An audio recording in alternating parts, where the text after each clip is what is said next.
Good morning students, class 9। आज आपका नया चैप्टर स्टार्ट हो रहा है, लेसन 2, जिसका नाम है ऊतक, जिसे हम कहते हैं टिश्यूज़। यानी कि टिश्यूज़ क्या है ये आज आप सभी लोग जानेंगे। यानी कि हम लोग जीवित जो प्राणी होते हैं, जो उनकी कोशिकाओं, जो उनका शरीर होता है, किससे बना होता है? कोशिकाओं से बना होता है। और एक कोशिकीय जीवों को छोड़कर सभी जीवों का शरीर की रचना कैसी होती है? जटिल होती है ना। और जो एक कोशिकीय होते हैं वे कैसे होते हैं? सॉफ्ट होते हैं, मुलायम होते हैं। तो सभी लाखों कोश, और जो इसमें जो शरीर बनने में जो भाग लेती हैं कोशिकाएं, वे कैसी होती हैं? लाखों होती हैं। बहुत सारी कोशिकाएं मिलकर एक शरीर का निर्माण करती हैं। और ये कोशिकाएं अलग अलग समूहों के रूप में होती हैं। तो इन कोशिकाओं का आकार व उत्पत्ति भी समान होती है। ये मिलकर एक प्रकार का क्या है? कार्य करती हैं। और क्रियाओं को करने के लिए सब में अलग अलग कार्यरत भी होते हैं। जैसे आँख का कार्य अलग होता है, हाथ का कार्य अलग होता है, पैर का कार्य अलग होता है। इसी प्रकार से हमारे शरीर में जो कोशिकाएं हैं उनका कार्य भी सबका कैसा है? अलग अलग है।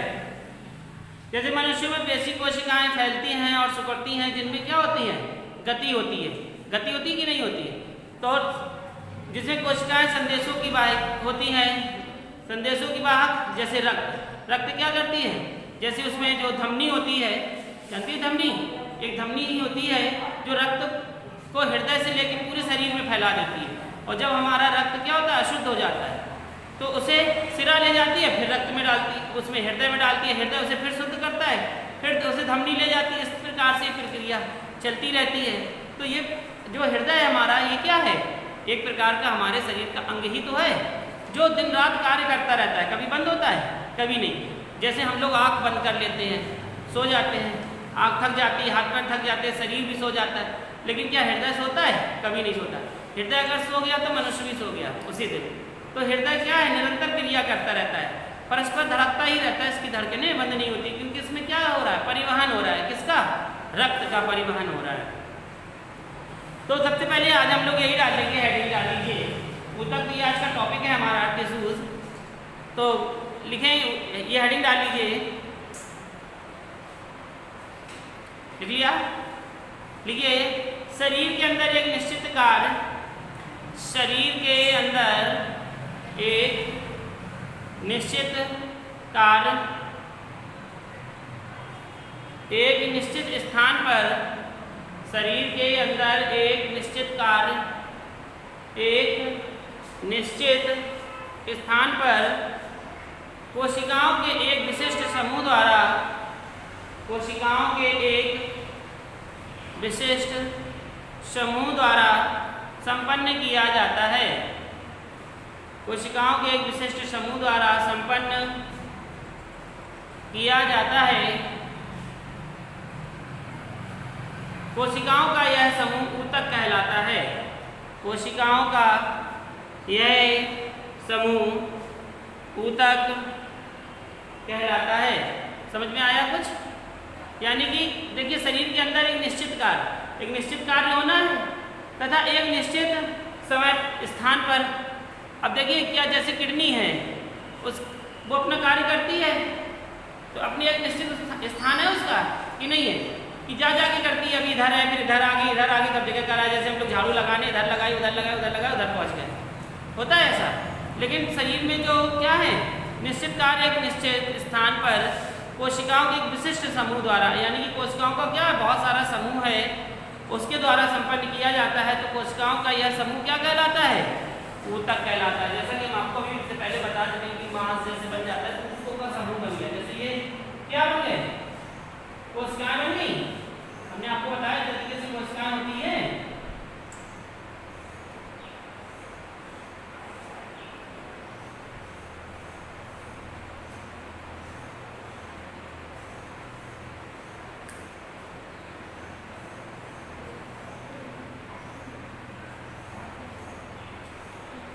देखिए, ये कोशिकाओं का एक समूह बन गया। कितनी सारी कोशिकाएं होगी? तो कोशिकाओं का ये समूह क्या कहलाएगा? ऊतक कहलाएगा। समझ में आ गया? सभी को डेफिनेशन समझ में आ गई?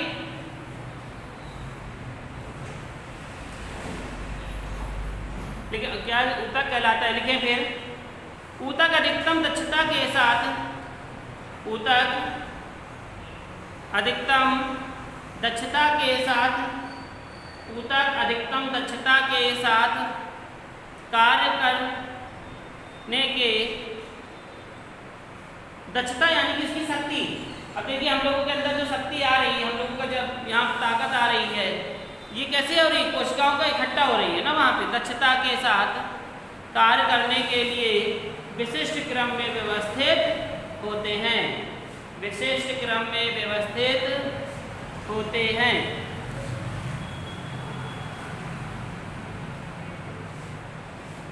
तो इसकी डेफिनेशन ये हुई ऊतक की। ठीक, देखिए इसे दूसरी डेफिनेशन भी बताई गई है जो कि इस प्रकार से बताई गई है। लिखना नहीं है सभी को, या लिखना चाहे तो आगे एरो लगा के लिख सकते हैं, यानी कि दूसरी डेफिनेशन है इसकी, लेकिन ना लिखें तो कोई दिक्कत नहीं है। तो जैसे उन्होंने बताया कि कोशिका का ऐसा समूह, कोशिकाओं का ऐसा समूह जो उत्पत्ति व रचना में एक समान हो। देखिए कोशिकाओं का समूह उत्पत्ति व रचना में एक समान है, ठीक है, तथा मिलकर, अब जो सब आपस में क्या हो गई? मिल गई, मिलकर एक जैसा कार्य करें। अब जो बगल वाली कार्य करेगी वही तो ये करेगी, ये कहेगी हम नहीं करेंगे, ये कहेगी का तो ये कहेगी खा, नहीं करेगी, ये कहेगी का तो ये भी क्या कहेगी का। तो मिलकर एक जैसा कार्य करें तो वह क्या कहलाएगी? ऊतक कहलाएगी। ठीक है, इसे भी डेफिनेशन कह सकते हैं।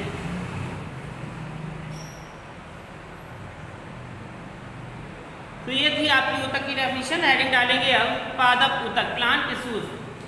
पादप ऊतक,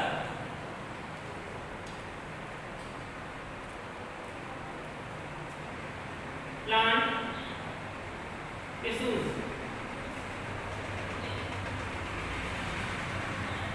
पादप ऊतक, प्लांट टिश्यूज।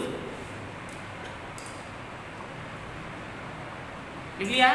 लिखेंगे ऊतकों के विकास के आधार पर, ऊतकों के विकास के आधार पर पादप ऊतक को दो वर्गों में विभाजित किया जाता है। ऊतकों के विकास के आधार पर, ऊतकों के विकास के आधार पर पादप ऊतकों को, पादप ऊतकों को दो वर्गों में, पादप ऊतकों को दो वर्गों में विभाजित किया जाता है। दो वर्गों में विभाजित किया जाता है। नंबर 1 विभज्योतक ऊतक। नंबर 1 विभज्योतक ऊतक।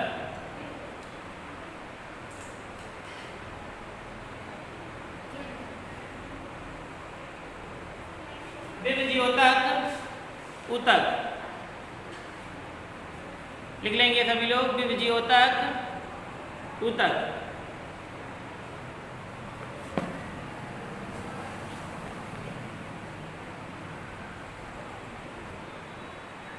तो विभज्योतक ऊतक क्या है? लिखें इसमें।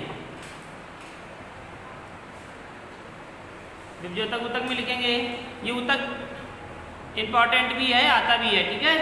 विभज्योतक लिखें, विभज्योतक परस्पर, विभज्योतक परस्पर समान, विभज्योतक परस्पर समान जीवित, विभज्योतक परस्पर समान जीवित नवजात। नवजात, नवजात माने क्या होता है? जो नई हो और छोटी हो। जैसे शिशु होता है जब जन्म लेता है, उसे क्या कहा जाता है? नवजात शिशु, यानी कि वह नया जन्मा है अभी। क्या लिखा? विभज्योतक परस्पर समान जीवित नवजात, कौमा पतली कोशिका भित्ति वाली, कौमा पतली कोशिका भित्ति वाली ऐसी कोशिकाओं से बनता है। पतली कोशिका भित्ति वाली ऐसी कोशिकाओं से बनता है जो कोशिका विभाजन में सक्रिय हो, जो कोशिका विभाजन में सक्रिय हो, जो कोशिका विभाजन में सक्रिय हो। ऐसी कोशिकाओं के विभाजन से बनी, ऐसी कोशिकाओं के विभाजन से बनी संतति कोशिकाओं में से, ऐसी कोशिकाओं के विभाजन से बनी संतति कोशिकाओं में से कुछ तो स्थायी ऊतकों के रूप में बदल जाती है, कुछ तो स्थायी ऊतकों के रूप में बदल जाती है तथा कुछ विभाज्य बनी रहती हैं, बदल जाती हैं तथा कुछ विभाज्य बनी रहती हैं और पादप के अंगों का निर्माण व वृद्धि करती हैं और पादप के अंगों का निर्माण और वृद्धि करती हैं। ऐसे ऊतक जंतुओं में नहीं पाए जाते, ऐसे ऊतक जंतुओं में नहीं पाए जाते। तो देखो ये किसका है, विभियोतक और किसका है, पादप ऊतक का। जब पादप का है तो क्या ये जंतुओं में पाए जाएंगे? नहीं पाए जाएंगे। तो ऐसे ऊतक जंतुओं में नहीं पाए जाते। पादपों में वृद्धि की क्रिया जीवन पर्यंत बनी रहती है। पादपों में वृद्धि की क्रिया जीवन पर्यंत बनी रहती है, जीवन पर्यंत बनी रहती है। हेडिंग डालेंगे विभियोतक कोशिकाओं की विशेषताएं। लिख लीजिए विभियोतक कोशिकाओं की विशेषताएं।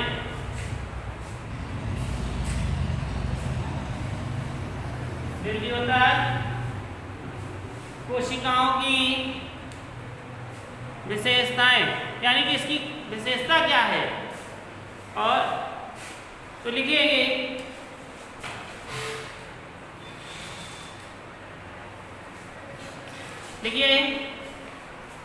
विभियोतक कोशिकाओं में निम्नलिखित विशेषताएं पाई जाती हैं। विभियोतक कोशिकाओं में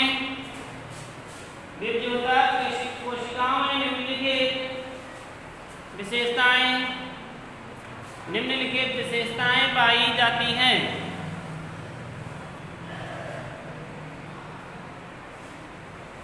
नंबर 1, कोशिकाएं छोटी तथा पतली भित्ति वाली होती हैं। कोशिकाएं छोटी व पतली भित्ति वाली होती हैं। नंबर 2, कोशिका द्रव घना होता है। नंबर 2 में लिखेंगे कोशिका द्रव घना होता है। कोशिका द्रव घना होता है। नंबर 3, रसधानियां कम कॉमा छोटी, रसधानियां कम कॉमा छोटी या फिर अनुपस्थित रहती हैं। रसधानियां कम कॉमा छोटी या अनुपस्थित यानी कि नहीं होती हैं या अनुपस्थित होती हैं। नंबर 4, इन कोशिकाओं में केंद्रक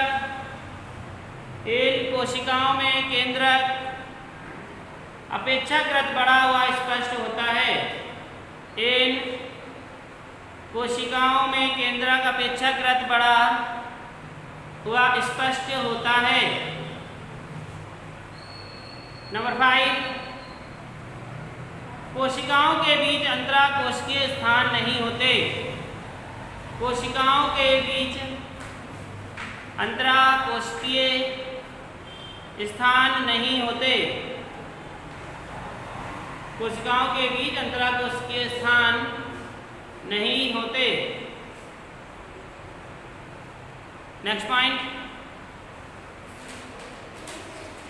ये विभाजन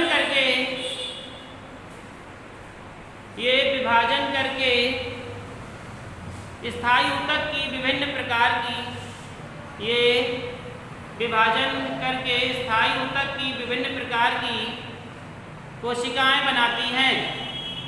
ये विभाजन करके स्थायी ऊतक की विभिन्न प्रकार की कोशिकाएं बनाती हैं।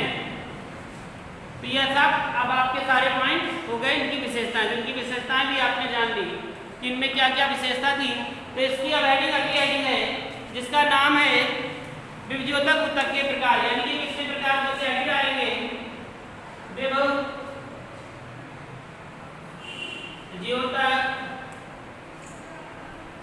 ऊतक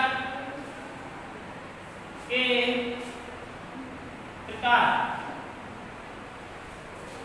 विभज्योतक ऊतक के प्रकार लिखा, यानी कि लिखेंगे ये 3 प्रकार के होते हैं। ये 3 प्रकार के होते हैं। नंबर 1 शीर्षस्थ,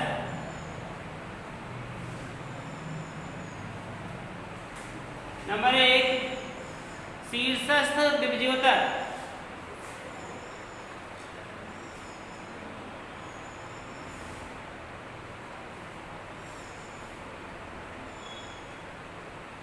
नंबर 1 शीर्षस्थ विभज्योतक, यानी कि शीर्षस्थ विभज्योतक कहाँ पर पाए गए लिखें। यह ऊतक जड़ तथा तने के सिरों पर होते हैं। ये ऊतक जड़ तथा तने के सिरों पर होते हैं। ये ऊतक जड़ तथा तने के सिरों पर होते हैं। दूसरी हेडिंग डालेंगे पार्श्व विभज्योतक। पार्श्व विभज्योतक, पार्श्व विभज्योतक या कैवियम,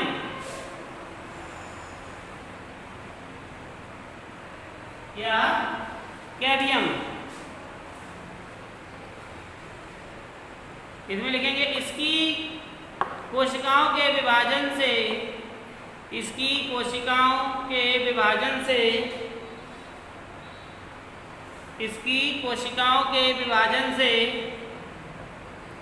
तने व मूल की मोटाई में वृद्धि होती है। तने व मूल की मोटाई में, तने व मूल की मोटाई में वृद्धि होती है। देखिए तना है जैसे ये और मूल जड़, इसमें क्या हो रही वृद्धि हो रही है, मोटाई में भी वृद्धि हो रही है। पेड़ पौधे आपने देखे मोटे हो जाते हैं तो किसके कारण, ऊतकों के कारण। नंबर 3 लिखेंगे अंतर्विष्ट विभज्योतक।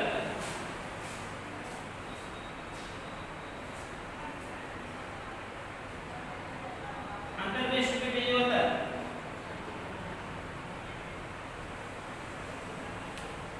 अंतर्विष्ट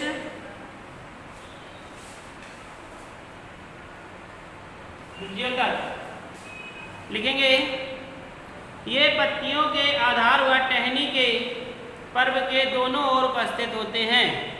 ये पत्तियों के आधार, ये पत्तियों के आधार व टहनी के पर्व के, ये पत्तियों के आधार व टहनी के पर्व के दोनों ओर, पर्व के दोनों ओर उपस्थित होते हैं।